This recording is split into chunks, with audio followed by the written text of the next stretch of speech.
What's up, y'all? Hey, I found this little girl outside. She in the kitchen making some food. I don't know what family she belonged to. So I'm right here. I'm his daughter. Yeah. She look just like me, doesn't she? Anyways, well, I'm gonna hop into the video, y'all. Okay, Dr. Umar and Cynthia G heated debate.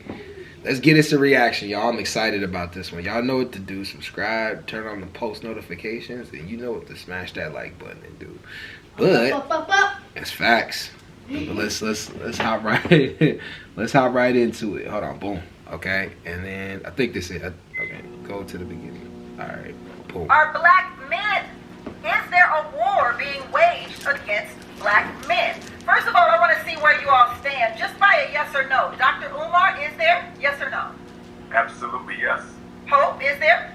No. Duan? Absolutely yes. Cynthia G, where are you on this? The only war is the war that black men are waging against the black community. Some truth to it, but I think that truth is also evident in black women. Black men, many of them may choose to want a white woman, but many black women choose to look like white women.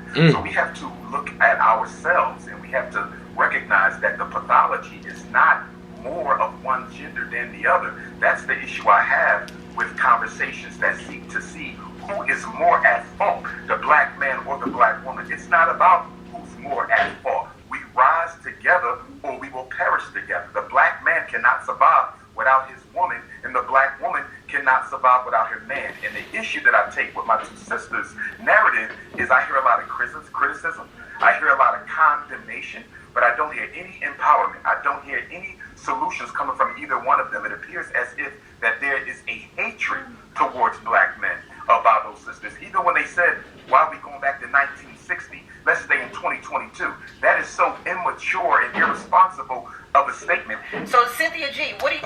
Okay, hold up. Nah, let me make this comment.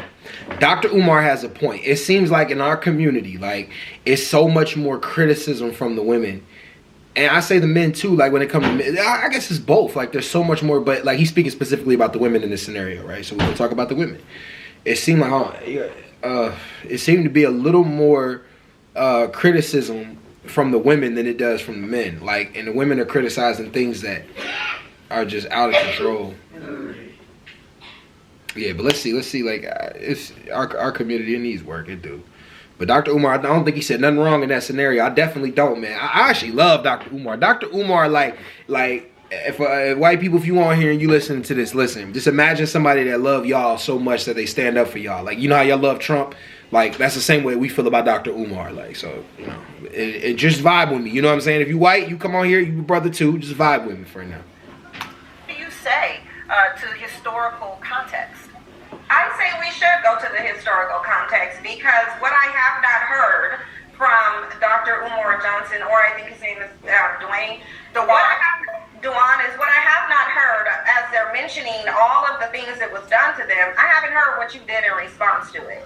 So I would like to know, what did you do in response in history other than go to the Supreme Court and petition to have access to the men's women that you're complaining and accusing of disenfranchising you? See, because in the 1960s, what black men were really doing, and it's been documented, many civil rights leaders have admitted to it, what black men were doing is chasing the white man's woman, trying to so-called stick it to him by way of going to their women. What you should have been doing is trying to get liberation for yourself. What you should have been trying to do is get that foot off your neck. But see, the foot is not on your neck, and the only time you recognize it being on your neck is when you want to get away with doing something that you think white men are getting away with doing. Because let's just be real. Whenever we hear about this war against black men, it's usually being brought up when there's a black man like R. Kelly, Bill Cosby, we see Trey Songz going through it, Ari Spears, when they engage in some degeneracy, and then they're getting a consequence for it. And black men think that because they perceive white men to be getting away with crimes, they want to be able to get away with crimes as well. The reality is, Dr. Umar can sit up here and list all the different ways that the system is disenfranchising black men and lump black men in a victim vote. But the reality is, what he cannot tell you is what black men did in response to it, because they did nothing. Well, number one. Okay.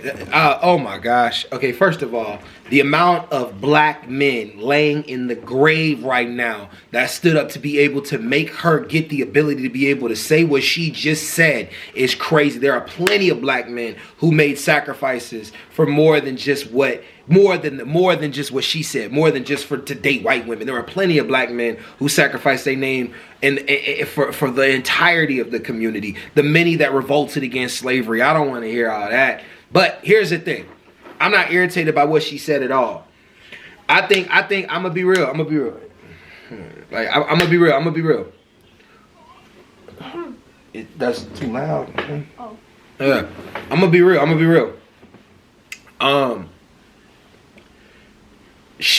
Okay, look. I love our women, right? I love our women. I do. I really do love our women. Like, I got a daughter, of course. I got love for the black community when it comes to, I love our women, but I love our women, and I love how charismatic they are, how willing they are to tell us sometimes about ourselves. But like a lot of times, I feel like when a lot of our women be telling us about ourselves, they be wrong. Like, they be wrong, and there's no way to admit it. There was not a wave of black men chasing white women in the 1960s. It just wasn't a wave. There was, some of them did, but the majority of black men marry black women. That's statistically proven. You know what I mean? Now, for my sister Cynthia G, I've listened to I've heard Cynthia G talk in other places before. I have nothing against Cynthia G at all. I feel like Cynthia G, I think Cynthia G is a very effective speaker. I like that she's trying to build up black women and everything. I love that about her. But God, man, this hatred towards each other, it's got to stop. In our community, the hatred that we got towards each other got to stop. But hey, you know, let's see what Dr. Umar got to say in response to what she said. Like, it's a heated debate. So I guess, you know, Dr. Umar won't get mad about that. But let's give it a go. Well, again, I think that it is. As an owner of Warren Goggins goggle glasses, I know how to make slick-looking goggle/glasses.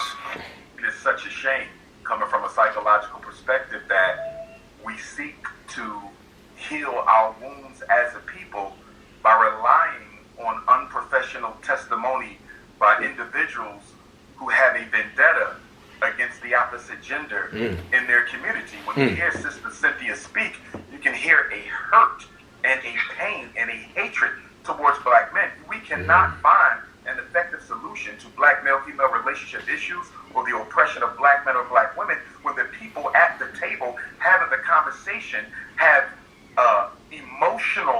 negative emotional and pathological interest in the conversation that are not. Umar, the question wasn't about my emotional state. The question was, what did black men do in response to their disenfranchisement?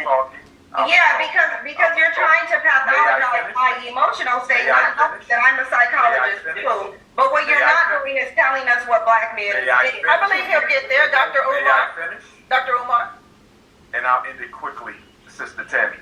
According to Mrs. Cynthia G, Dr. King was assassinated because he was doing nothing. Malcolm X was assassinated because he was doing nothing. Medgar Evers was assassinated because he was doing nothing. Fred Hampton was assassinated because he was doing nothing.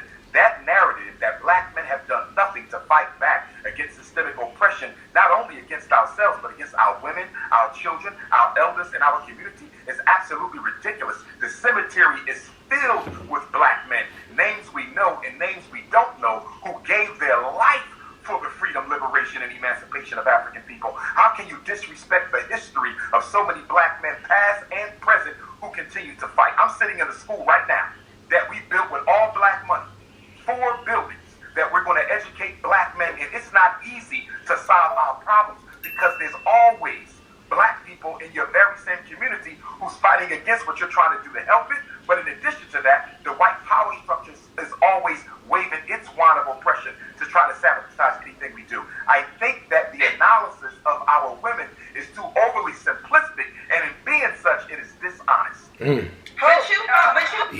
He just dropped a gem right there. He right. Yeah, 100%. Like, I don't even know how to even like speak on what Dr. Umar cleared it up completely. She interrupted because She's rude, but she hates black men. That's why she interrupted. It's a hatred. It's a hatred in our community, and the women don't even realize they hate us because of white supremacy. But it's cool, like, you know what I mean? I ain't gonna hold you. Like, it hurt coming from our community, man. It do. Like, it hurt. It hurt. It hurt when you hear it from our women. It hurt when you hear it from some of our people. Like, you know what I'm saying? But I understand what we were subjected to. And, like, I always say this, man, no matter what you watching, black people got to learn how to forgive each other for what we've been subjected to. I learned that from this guy on TikTok. My boy Van. My boy Bam. We have to learn how to forgive each other for what we've been subjected to. And that's hard, you know? It's hard, but let's keep going. They've done so much, you've only listed names and not accomplishments, though. I can list some accomplishments. Okay, when it comes down to it, what have black men done since the 60s? We've turned around and we've gotten, we're still inventing things, we're still opening up businesses. Here in LA, you got black businesses all around town. It's just that when we open these businesses up, you have a city that these black businesses suddenly catch on fire. You have issues when it comes down to what's going on right now with one of my cousins and these abatement laws, who's built plenty of properties here in LA, managing it, but because of some gang activity down the street, a nuisance abatement is about to get all of his properties taken. So when black men do build things, and we build things on individual basis, you're not going to see an NBC special about what the great black man built. When Irv Gotti, Suge Knight, and Jay Prince tried to put together a distribution, they all got charges the next week. So it's not like we don't build things. When we do build things, something always ends up seeming to happening. And in spite of that, you've seen the most black business male ownership that's gone up in the last 60 years since the coronavirus. We still doing it. I personally got 3 businesses, so I don't know what you're talking about. I employ young black men. I've helped thousands of black children here in South Central LA. So all this black men ain't doing nothing. Where are you kicking it at? I'm not sure where. His example was freaking terrible. Suge Knight, Jay Prince, they're gang leaders. You know, like they're gang leaders. That was kind of bad. Like that somebody burns the city down. I mean, that's us doing it. You know, technically. Like, I mean, like I'm not trying to be on anybody's side here, but like Cynthia G could destroy that point. She could have destroyed that point. Like, you just made her point for her that the war on black men is back to the war on black men. That's the point that she's trying to make. No. What you could have said that could have been a lot better. Is that if you go back from the 1900s until 2025 today, you can look at this track record and see it for yourself. That black entrepreneurship, millionaires have increased for 100 years. Have we met up to white people? No, but we don't have to meet up to white people. We need to build our own structure of money, and if we have enough people in our community build our own structure of money, we can help others build up their own thing, right? But what I'm saying is that increase in percentage of millionaires has happened from the 1900s until now. So we have more black millionaires than we've ever had before. We have more black CEOs than we've ever had before. And we still got a lot of work to do, but we definitely have a lot more people in positions of power. And that's the answer he should have gave to her. That black people are starting to do more. Black men specifically are becoming more than what they were before. Your sister Cynthia took history class, but if you know anything about the transatlantic slave trade was a European enterprise. I'm talking about the sub-Saharan. I'm talking about the sub-Saharan slave trade. You should go look into it. Excuse me. You addressed me. Go look into the sub-Saharan slave trade where black men were trading their women and children for alcohol and tobacco. May I finish? Go ahead, Dr. Umar. The transatlantic slave trade was a European enterprise. It was not an African enterprise. Although there were some chiefs who participated in it, by no means did they control the direction and extension of the transatlantic slave trade. So that's number one. Number two, black men resisted enslavement, not only on the shores of Africa, but right here in America. We celebrate Nat Turner, Denmark Vesey, Gabriel Prosser. There's literally hundreds of documented attempts by African men to liberate not only themselves, but their women and their children. So to act like we just sat there and we're complicit in our own oppression is absolutely ridiculous. The other point I want to clarify for your information with Cynthia G, you never, ever heard me condemn the civil rights movement. The good Reverend Dr. Martin Luther King Jr. is a hero of mine. And despite me being a Pan-African nationalist, I take issue with other black nationalists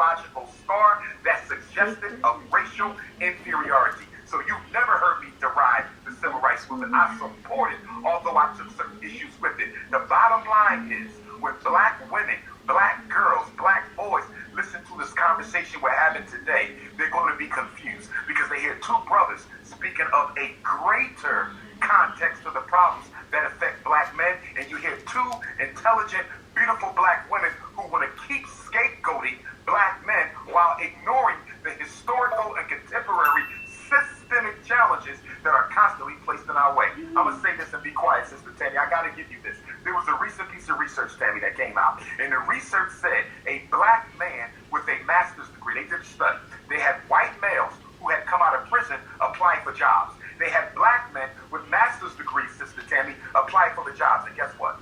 The white males with prison history and no education were called back more than 75% of the time than black men with no prison history and a master's degree. Woo. I am aware of that of that survey. Wow. Wow. You know, I mean, Dr. Umar, like, he shreds, man. He shreds. And I feel bad for Cynthia G. She stepped into that without knowing what she was up against. But yeah, we got a lot to work on in our community. But I'm in the community. I'm in the video right there, y'all.